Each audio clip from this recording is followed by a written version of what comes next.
Hello, everyone, and thank you for joining me. This is the pilot episode of the Golden NGAUT Podcast, a project of NGAUT, the National Guard Association of Utah. My name is CJ Beckman, and I am an officer in the Utah Army National Guard and a member of the NGAUT Board of Directors. I wanted to take a few moments just here at the before we get started with the pilot episode and my interview with Brigadier General Green, the Assistant Adjutant General of Utah for the Army, and just kind of explain a little bit of what this podcast is about. So the purpose of this podcast we developed as a way of enhancing the professional development, access, and opportunities of officers within the Utah National Guard.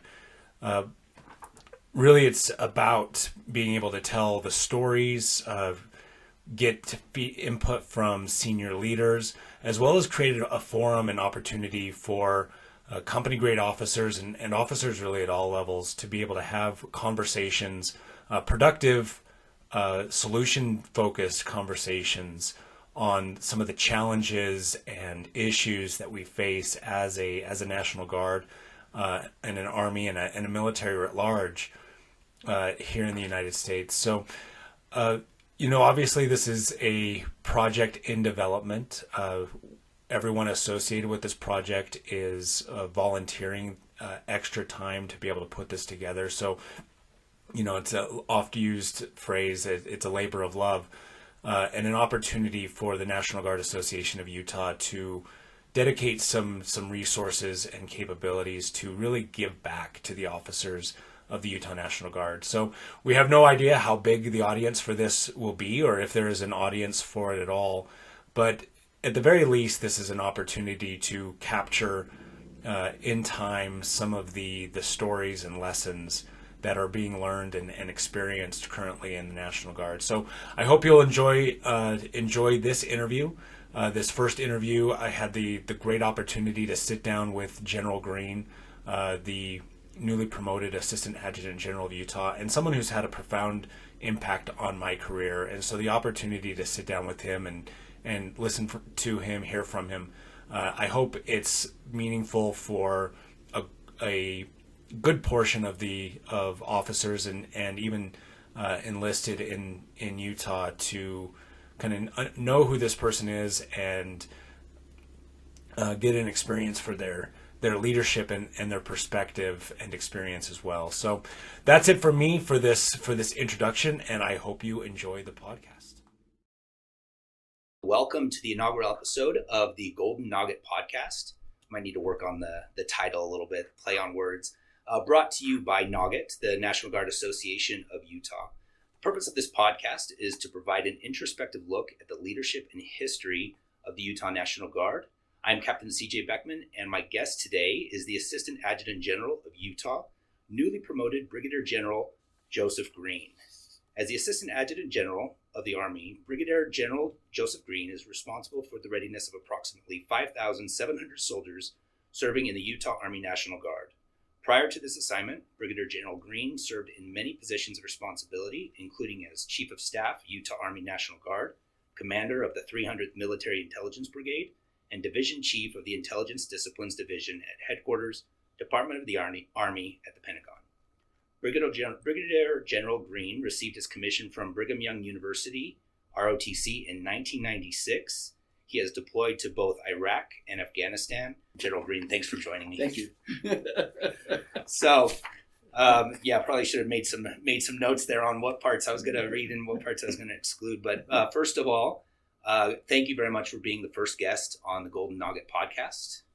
And congratulations on your promotion and new assignment as the Assistant Adjutant General. Thanks, CJ, and it's a pleasure to be here. So let's go back 1996. Yeah. Cadet Green preparing to graduate and commission from BYU with a Bachelor's of Arts in Spanish translation and interpretation. Did you ever think then that this might be where you would end up? No, I thought I thought I was joining up for some experience and leadership and that I would maybe do 5-10 years and then move on to other things. But I fell in love with the military, fell in love with serving, as most people do. Most people seem to come to service with other primary objectives, whether it's paying for college or something. And but then for most of us, we kind of get involved in something greater than ourselves, and that idea of service and country and state lines of effort kind of seep into our blood, and it's hard to kind of get it out. So, yeah. Awesome. So tell us a bit about your experience now as the Assistant Adjutant General. What did you expect? How has the position met up or surpassed or surprised your expectations? And what are you learning in this role? So very little surprises me in this role, because as Chief of Staff, I was able to look closely over General Smith's shoulder at a lot of the things that he was doing, and I would sit and collaborate with him in a lot of his lines of effort. And he was very deliberate about exposing me to a lot of what he was doing, because he knew I was a candidate to replace him. But what's really hard for me is growing in areas that I haven't really prepared myself in. A lot of this job is political, interacting and coordinating with the state legislature and the governor's staff and the senior leaders at Guard Bureau, and I really haven't paid a lot of attention to politics. And I keep telling my wife when I go home from work, if I wanted to be a politician, I wouldn't have joined the Army. So it's a little difficult for me to kind of stretch and grow in those areas. I'm kind of a classic introvert. As I have grown older and my responsibilities have grown wider and deeper, I can train myself to be a little bit more of an extrovert when I need to. But I'm not really that enthusiastic about playing in the political realm and having it be an activity that charges my batteries, for example. So that's something that I have to kind of work at. Was there ever a point, as you're kind of progressing in your career, ascending through the ranks, getting obviously all these positions back at the Pentagon, command positions at the battalion and brigade level, was there ever a point where you saw that this might be where you would end up? And how did you adjust how you managed your career from that point, at that point of realization? Yeah, the idea that this might be where I ended up kind of arrived later in life. I had some goals as a mid-range officer, and when I was major, I was really looking forward to being a battalion commander. I had some ideas coming back from Iraq. I felt that the intelligence warfighting function was not prepared when Iraq kicked off, and so I had some ideas about changing that.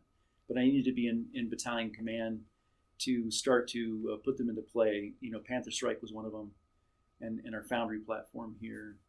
And I kind of needed some weight and gravitas behind me to kind of make some of those changes. So I had some goals like battalion command and then eventually brigade command.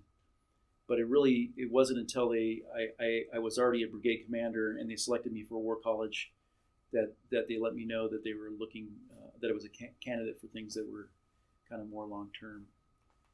I had felt that probably after brigade command I was done. And we would be punching out, but then sending me off to War College was kind of the indicator or the decision point that said, hey, you might be doing some different things after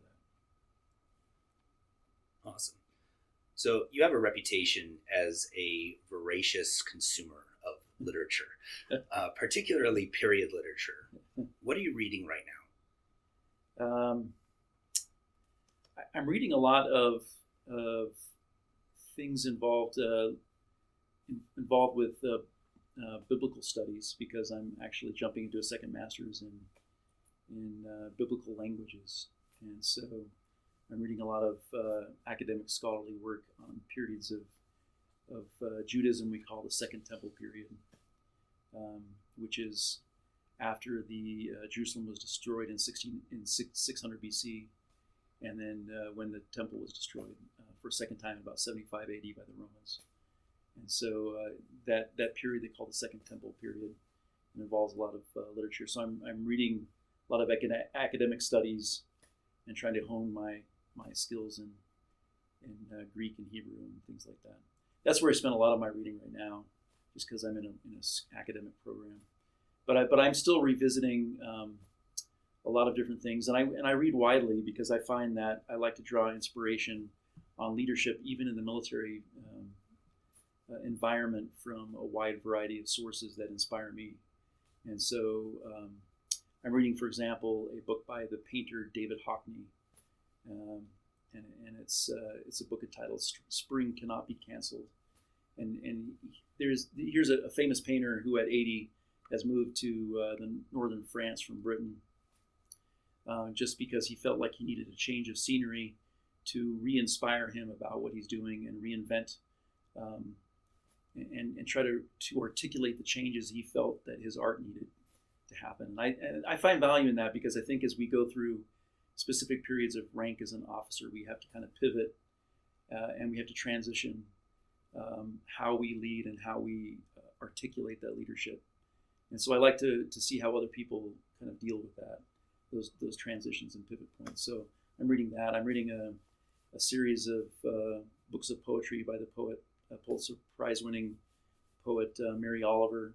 I like the way she describes changes in nature and how it informs what she does, and how she deals with loss and transition, losing her partner in life of 20 or 30 years, and we deal a lot with that, those kinds of transitions in the military, and so I like to hear how other people deal with them, and how they discuss them, how they think about them, and so I read. I'm going back to revisit one of my favorite books, which I've read 3 or 4 times, Team of Rivals by Doris Kearns, and I like to read a lot of things about and from Lincoln generally. So those are a few of the things that I'm reading. I want to come back to your reading list here in a bit, but real quick, I'm interested in diving into what you had mentioned. You're currently pursuing a Master of Divinity program. Yeah. And would like to hear a little bit more about, where is that interest coming from for you, and why now? Why have you decided now to pursue that? Well, I've wanted to for a long time, but I thought I should, logically, I felt I should pursue other things. I had wanted to do a PhD, but I wanted to wait until I got through War College. So as soon as I got through War College, I felt that the next logical step was in the same vein as War College. So I was looking at a university in England called King's College, and where they have a PhD in war studies that would be similar to my war college studies. So I was working with a professor, getting ready to be accepted, doing a draft of my dissertation proposal, and I just kind of felt called in a different direction. I'd grown up in the Middle East and had learned Arabic, and that had bled into all our travels over Egypt and Israel, and climbing the Mount Sinai as a kid, and doing a whole bunch of things like that. I've always had a natural interest in biblical studies in the different languages there. I taught myself biblical Hebrew and Greek a long time ago, and like to read the documents in the original languages and what a lot of different people had to say about them. So. And I felt as I transitioned, whenever I transitioned out of the military, I felt that's probably where I want to go to, is being able to publish and research in that area of biblical studies. So trying to get some of the academic credentials I'll need to do that when I transition, whenever that is. Going back to your reading list, as I mentioned, there's multiple times that I've heard you speak, and I don't think I've ever heard you quote the same book twice or the same story twice. What are some of the books that you think have been the most impactful on you, specifically both personally and professionally, and has really had the biggest impact on how you operate on a daily basis? Yeah, the first thing I would note is that I don't really separate them necessarily personally and professionally. One of the things I learned as a young officer is when I was about captain, it kind of dawned on me that there was kind of 2 paths ahead of me, because without a deliberate mentoring program, which I love the fact that programs like these are trying to change our culture and put us back into a more deliberately considered environment for mentoring. But we didn't really have that when I was coming up. And so I had to essentially just observe the different leaders around me and pick and choose from their styles. And so as I was adopting the mannerisms and the demeanor and behavior of others, you're naturally confronted with the question of, do I adopt their persona or do I or not? Do I try to behave like a certain leader I like and admire, or how do I do that? And so I came to the conclusion I just want to be myself. I'll make a lot of allusions to some of the books I'm reading in literature, like Jane Austen or something like that, and that's just who I am. And so I just live with it. And people, I guess, are forgiving and allowing me to do that, but to draw on the inspiration from where I find it. And I love the fact that when people are true to themselves and draw on inspiration from where they find it, which would be a different source, right? But some of the ones that have inspired me the most, I think one I would cite that I go back often to is there's a play by Robert Bolt called Man for All Seasons. And it's about Henry VIII. Henry VIII is married to Catherine of Aragon, who was related to the Pope. And he wants to divorce her because she hasn't provided a male heir for him for the throne. And he doesn't want the kingdom to descend into anarchy like the War of the Roses over the lack of a male heir. So he wants to divorce her and marry Anne Boleyn, who he thinks can give him a male heir.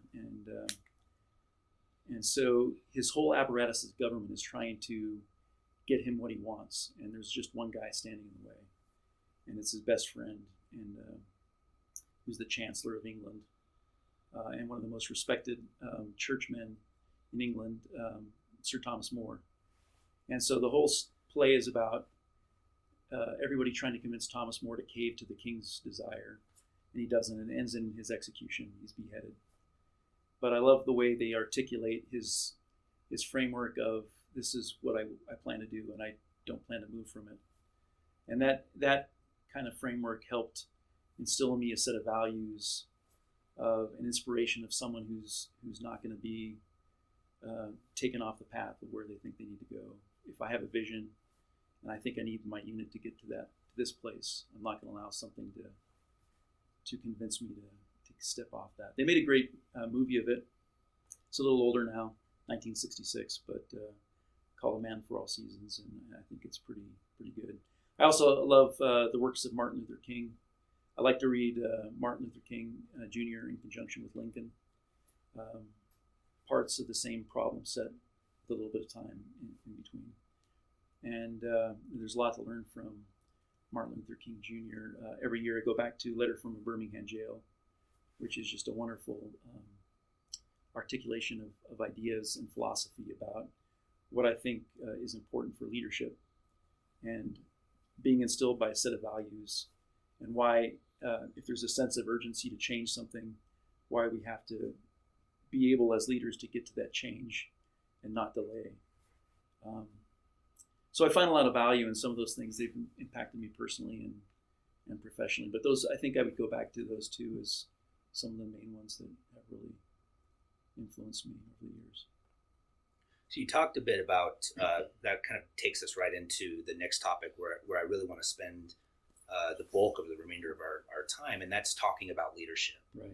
And you alluded to and made some statements about your personal philosophy on leadership, and I'd like to explore that a little bit further, specifically with, kind of what are those kind of watershed moments where you had that experience that gave you that realization, that aha moment of, okay, this is how I'm going to lead. This is the type of leader I want to be.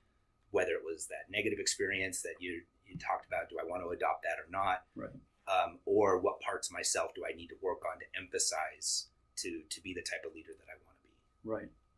Well, I think I there's so many that hard to choose, but I also would go back probably a little bit further into my childhood, some formative events that I think really made me kind of shaped my character and the way I think and behave.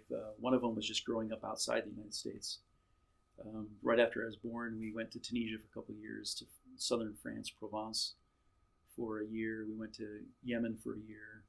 I started school in Arabic in a small mountain village called Taiz, Yemen. And then we went to Egypt for the next 11 years. And so that experience really helped expose me to different cultures, languages, ways of thinking, and to see from outside how the U.S. was perceived and its military actions.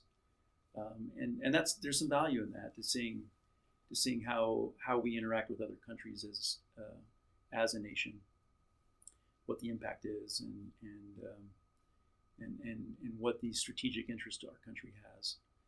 And then just the fact of learning another language, I think, is helpful, because languages are really just a framework or a code for how people think and how cultures operate. And so I think that's always helpful, learning another language. I would say a little later in life, when we're born into a family, we inherit a couple of things that are not immutable characteristics, but they are changeable.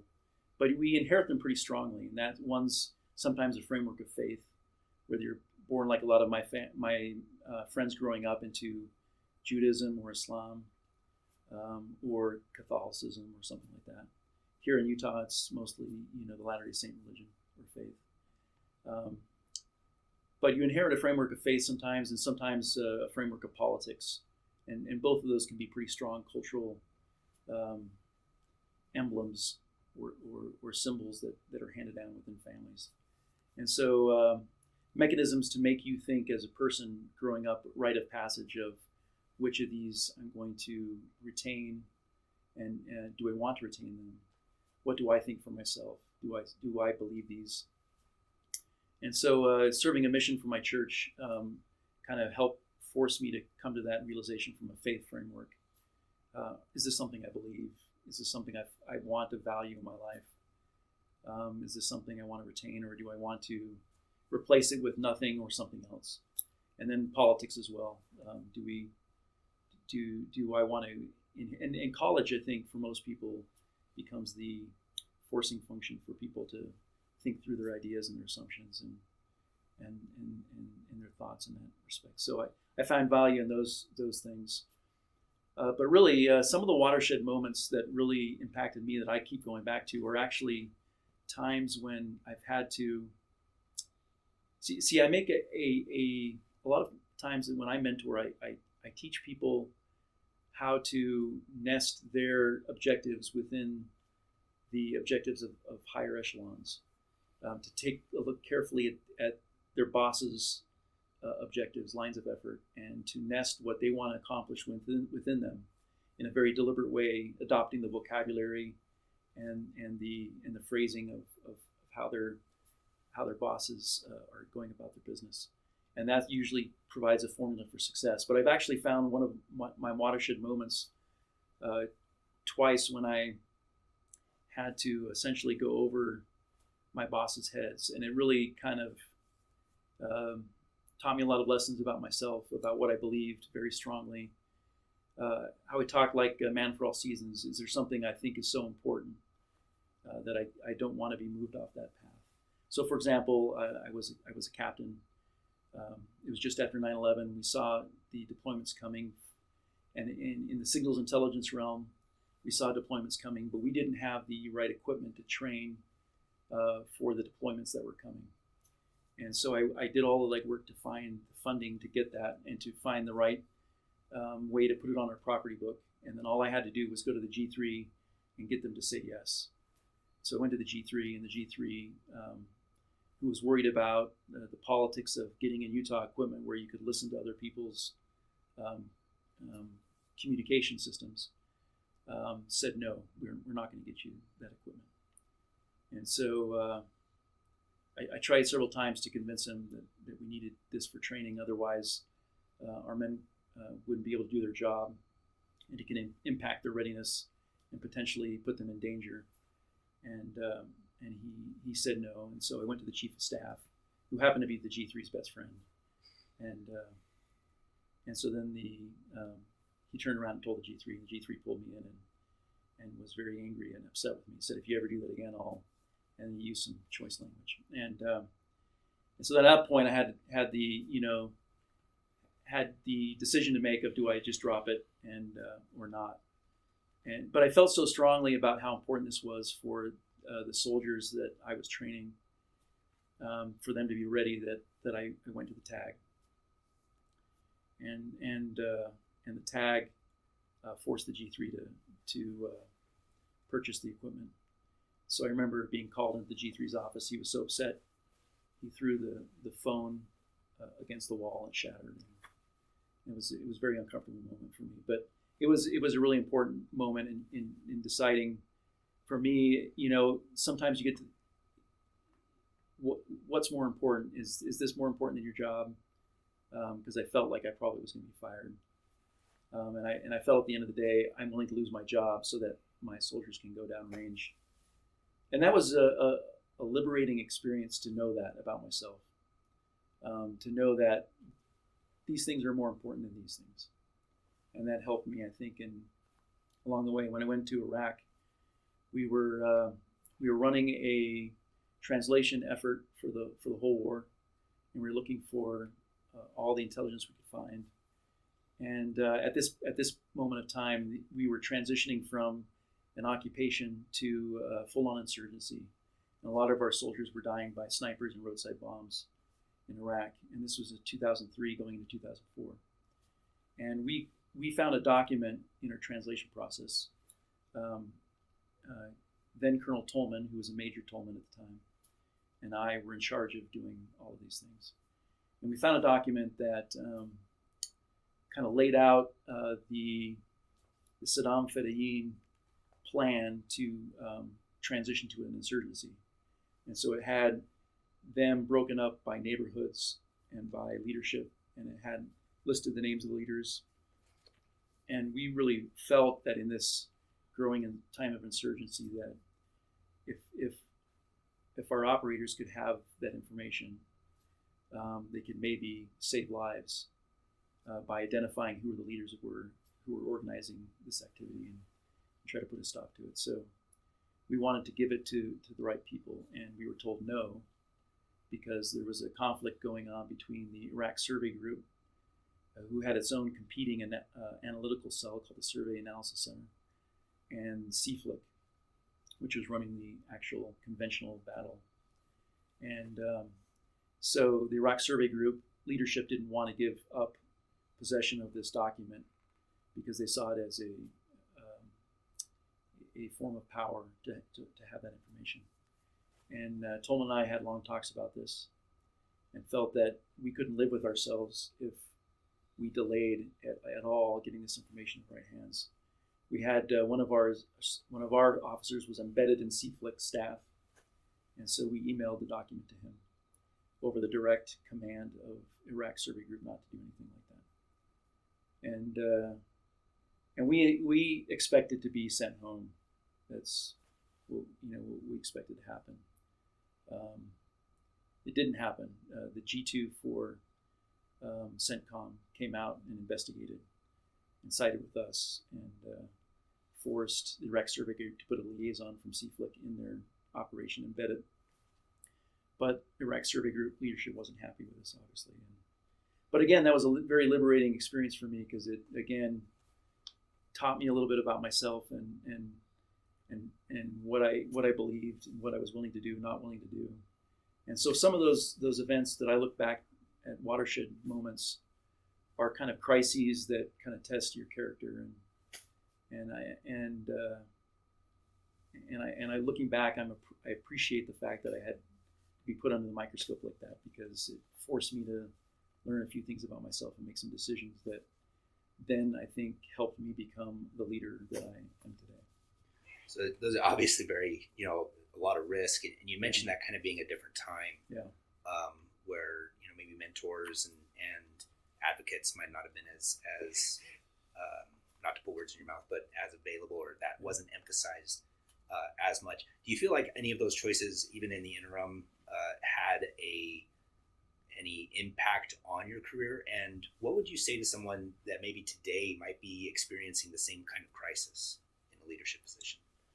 I would say the first thing is I don't know how much it impacted my career because I didn't really have.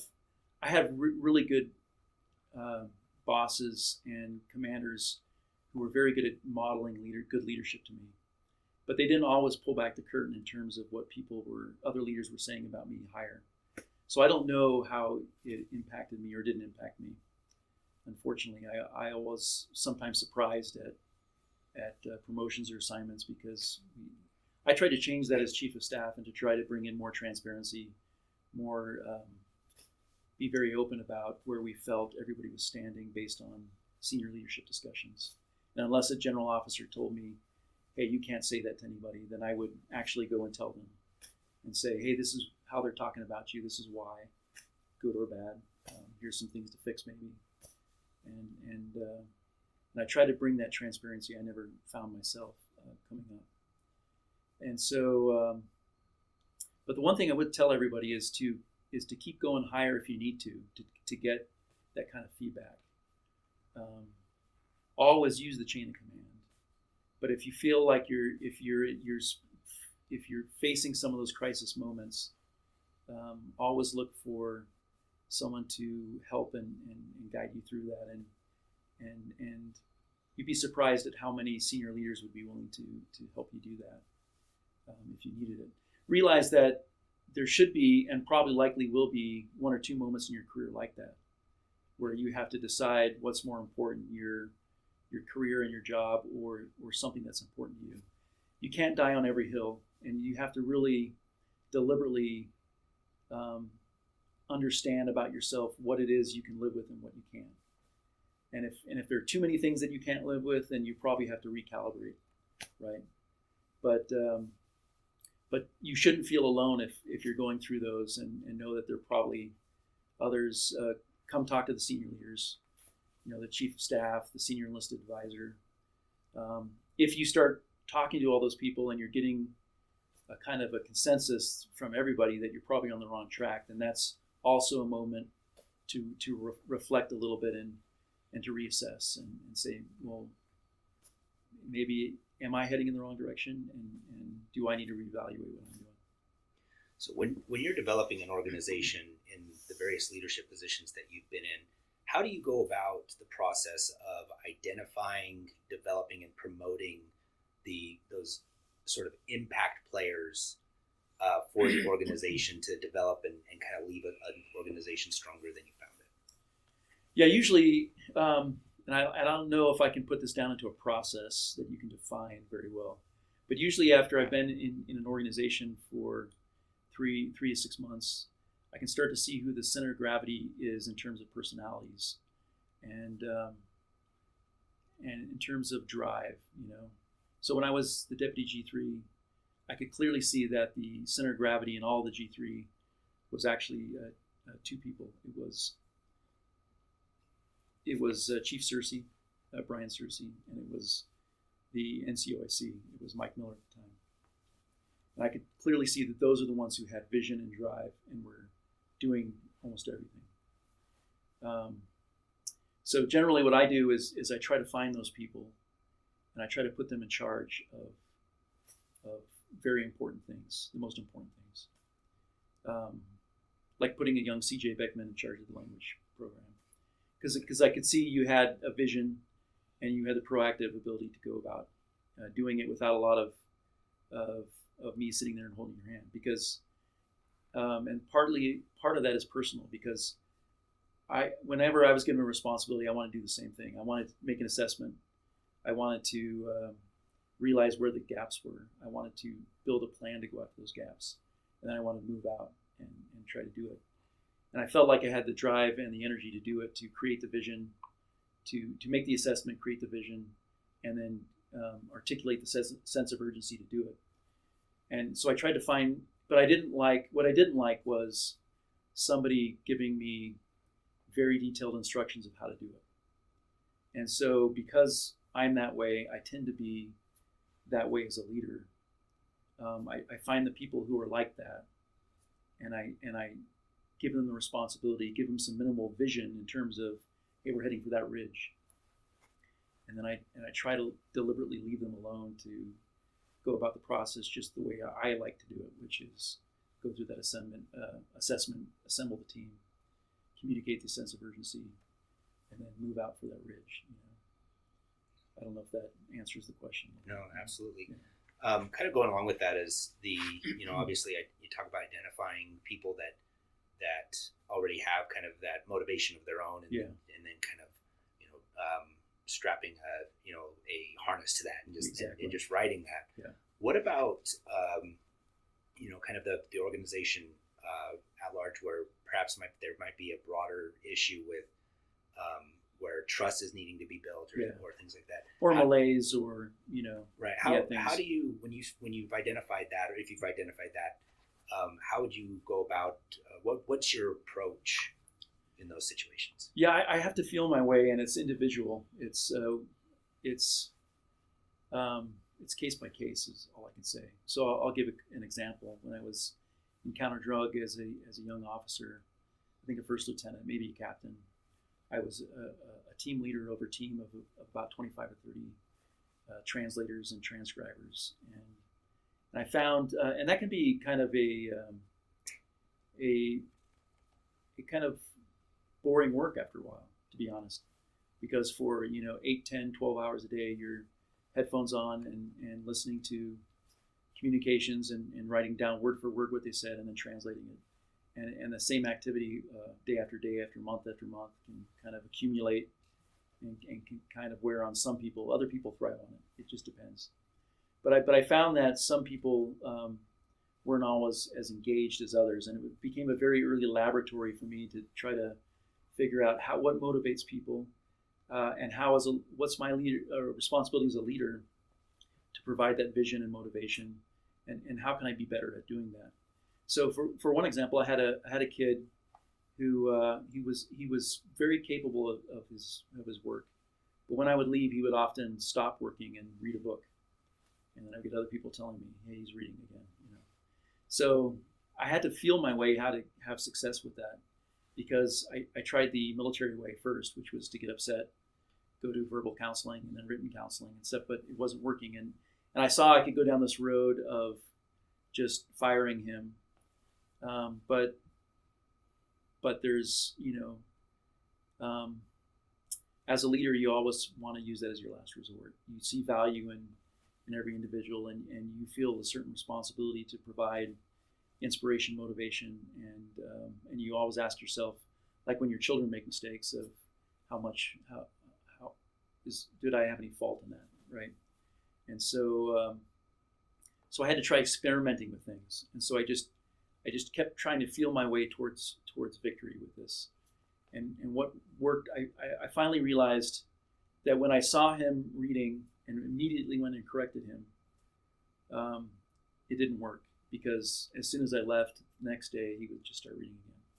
What did work was, oddly enough, was I would wait until we would have a counseling maybe a week or two later.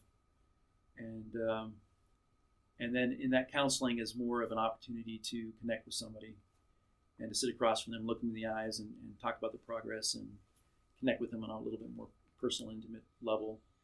And so I just discussed it in that venue. Hey, here's some things you're doing well, but here's this issue that we keep seeming to have. How do we fix it? And when I started noticing that when I addressed it in there, that it started working, and I started to see him more motivated. And I would get fewer reports from people telling me that he's reading when I'm gone. And so I found that to be, and I noticed that, and I started, I need to put that in my toolkit as a leader. Just like people learn differently, people react to counseling and mentoring differently as well. And I had to feel my way towards success. And so that's with individuals. Now, organizationally, I think you restructured your phrase, your question in terms of an organization. And all I can say is I think the most important, this gets into my definition of leadership and what I feel about leadership. And I think that leadership comes from a verb, very simple, to lead, which implies movement. It implies movement from one place to another. And so instead of simply assuming a position and treading water in that position, leadership involves taking an organization, a group of individuals from one place to another place, which means it goes back to my style of leadership, which is fairly simple. It's identify the where we are and where I think we need to go, and then I build a vision of how we need to get there, and then I communicate that vision. It's my responsibility as a leader to communicate it, and then I expect them to follow me. I expect to be in front as we move, and do so from a position of moral authority. That position of moral authority doesn't have to be a religious framework. It could be the Army values that we have instilled in us. But it does need to be somewhere where I'm not a hypocrite. I'm not asking people to do something I'm not doing or willing to do myself. And so it has to be from a position of trust and modeling of what I expect of others. And so so I feel if organizationally we have a malaise or lethargy, then that's my responsibility, because I'm supposed to be moving them. And really it gets down to how do you provide that vision? How do you negotiate through people who are resistant to your change? Which is why I've tried to create what I used to call a basic load of skills, collective skills as an officer, where you do those steps that you need to do to get where I talk about from a leadership perspective. How do you negotiate from a position that's not confrontational and not combative, which sometimes in the military builds a framework to do. I'm in charge of you, so I told you to do it, so just do it. That doesn't always work, and you need to have other tools in your toolkit to be able to convince people that they or the organization needs to move from this place to that place. So I always give kind of two examples of my leadership philosophy. One I go back to often is Agincourt, 100 Years' War at the beginning, 1410, 15, somewhere around there. King Henry V of England is in charge. He's in the front of his troops.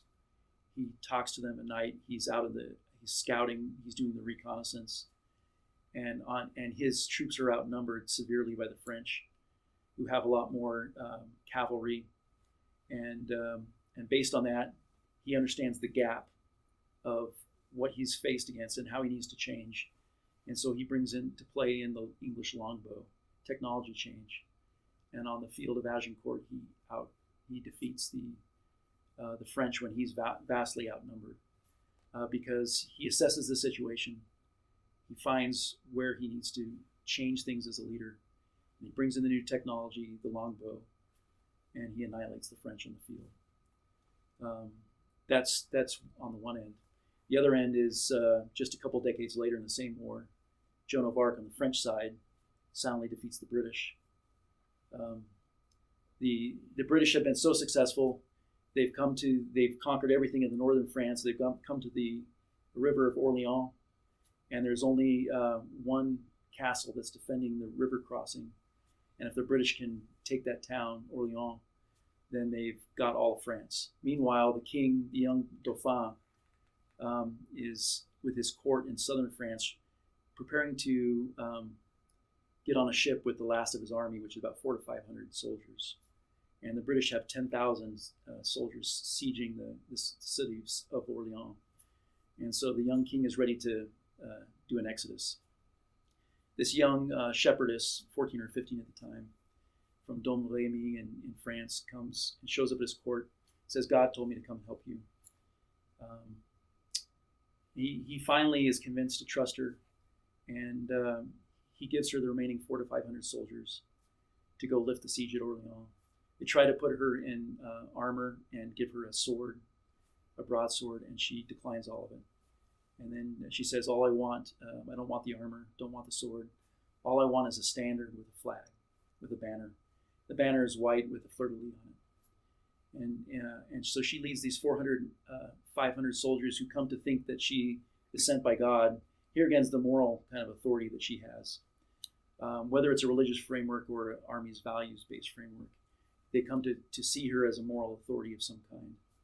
And so they follow her into battle against 10,000 British soldiers and the British longbow and everything else, and they soundly defeat them. And all she's doing is waving her banner, which I equate to having a vision, moving soldiers from one place to another. You've got to be able to assess like King Henry V. You've got to assess the situation and understand what you need to do to change. In his case, it was bringing in the longbow and attacking the cavalry with archers and fighting from the front of his troops. But then you also have to have a vision that you communicate with your troops. Joan of Arc was convinced that she would win. She rode into battle at the front of her soldiers. They shot arrows at her, and one hit her. She dropped. The French buglers sounded retreat. She pulled the arrow out of her neck. And the myth goes that she wrote a surrender demand on a note, attached it to the arrow that shot her, gave it to a French archer, and they shot it back at the British. And then the British reconverged, scaled the castle walls, and defeated the British. So you got to have vision, you got to have moral authority on that side. And that's kind of my vision of leadership. And so if there's lethargy in the organization, it's the fault of the leaders, not assessing the situation, not understanding and not providing either a moral authority or a clear vision of what do we have to do to change. And we have a lot of things we need to do as the Utah National Guard. We have a lot of challenges we need to confront, just like Henry V and Joan of Arc. We've got diversity issues. We've got recruiting issues. We've got cultural issues. We've developed a poor habit of building some toxic leadership a little bit in our culture that we need to really just eradicate out of our system and learn how to provide a vision in other ways rather than being a kind of a tyrant to people.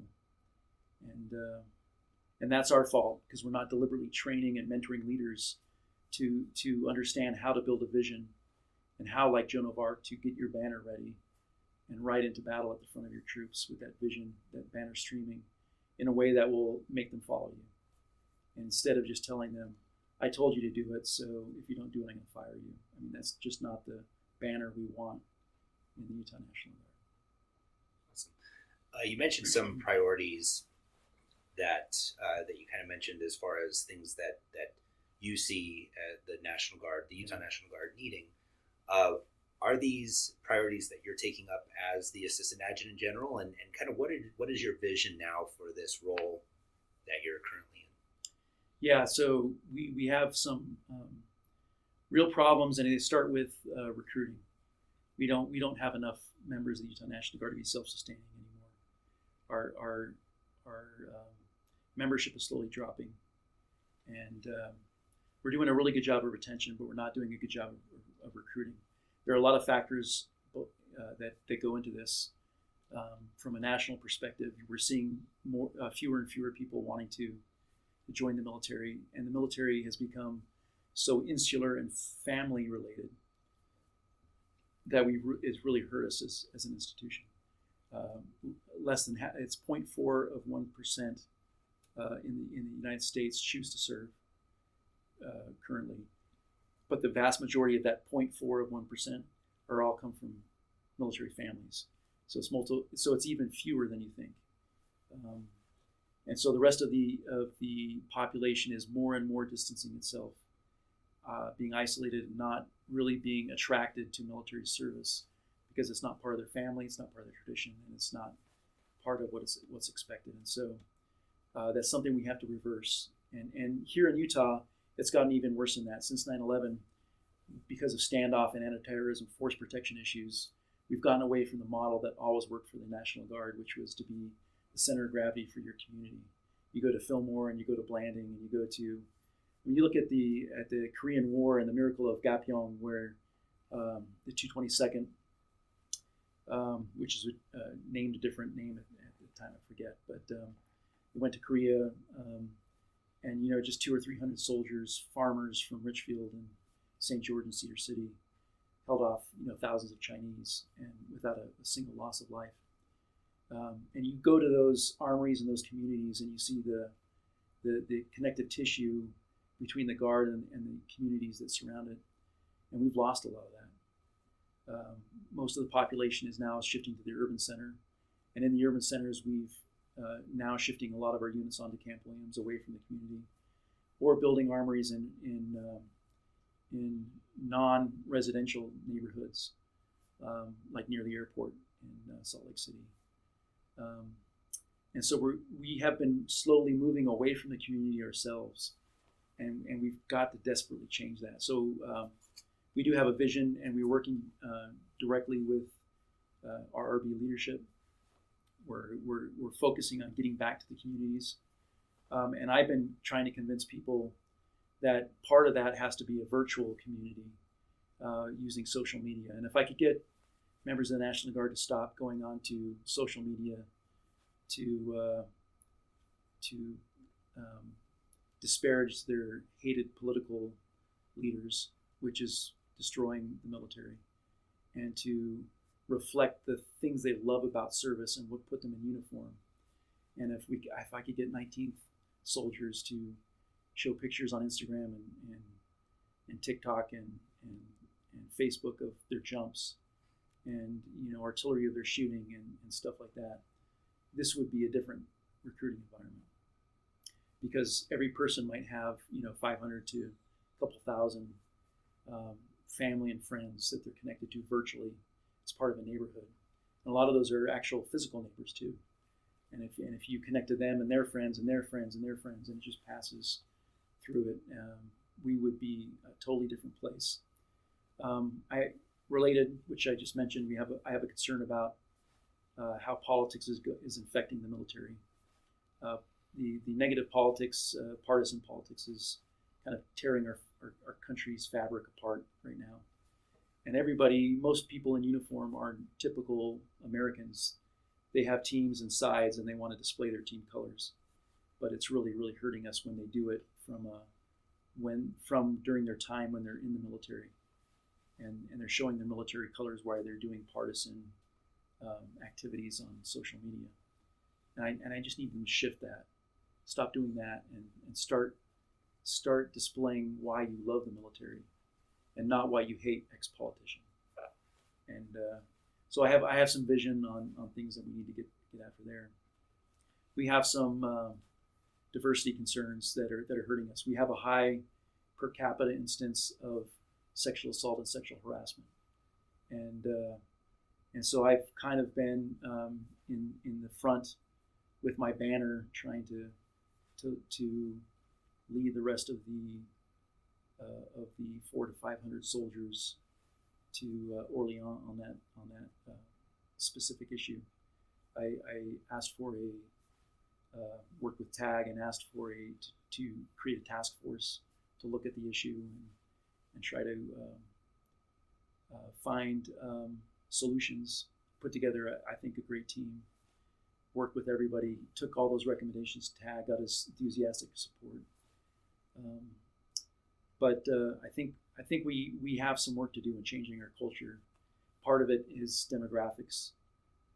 We have one of the lowest percentages of females in our ranks, and yet one of the highest instances of some of the gender-related activities that are harmful in terms of discrimination, sexual assault, and harassment. And there's a correlation between those two. Sometimes correlation is not causation, but there is a direct correlation between that fact. We need to make sure we balance our force in a way that more fully represents society around us, and that will make us healthier in terms of those kinds of issues. Having more female diversity, more people of color, more gender issues, religious diversity. TAG and I have worked hard to try to make sure we have the kinds of chaplains who reflect the different faith concerns of the fabric of the Utah National Guard. So some of the things that I'm kind of leading on and trying to fashion my banner, and what should the banner look like, and what's on it, and how does that banner work, and how do I motivate people to try to follow me on those issues. It's a little harder when I'm more insulated as a general officer to do than when I was a company commander or battalion commander or something like that. But I still have to figure that out. I've talked a lot about how you have to transition as an officer through different pivots, and this is one I'm still figuring out. So maybe in a year or two I'll come back to you and give you some more insight on what I've figured out as a how to do this as a general officer. So this podcast, and I want to again appreciate your time. I want to spend just a little bit more time with you. Perhaps this, final question to close out, and then maybe a little bit of overtime. Yeah. To go back and explore some of your leadership experience.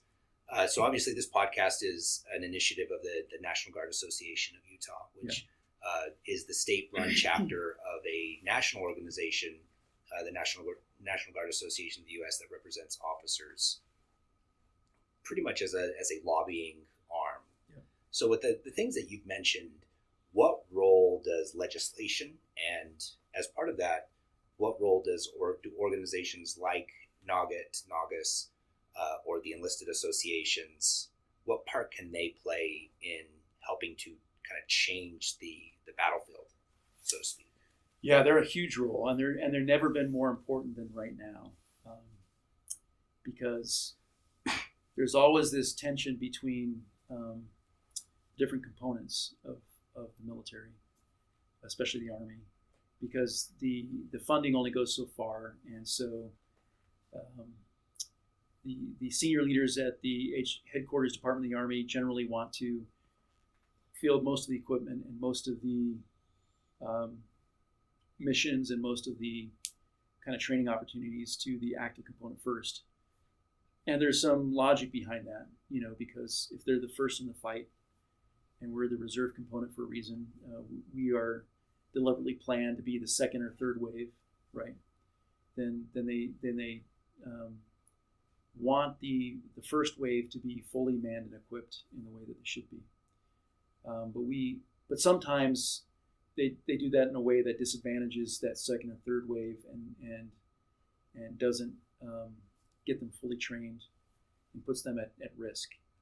And the one thing that has been the equalizing factor over the decades has been these lobbying organizations on behalf of the Guard that go directly to Congress, which holds the purse strings and can make a lot of decisions that change that balance. And so, but we've never been in a situation where we've needed that more than right now, because what's happening now is we're heading into recession, and so funding is dropping, and then what funding is left for the military? There are a lot of social concerns in the U.S. that we have to work through from a strategic perspective.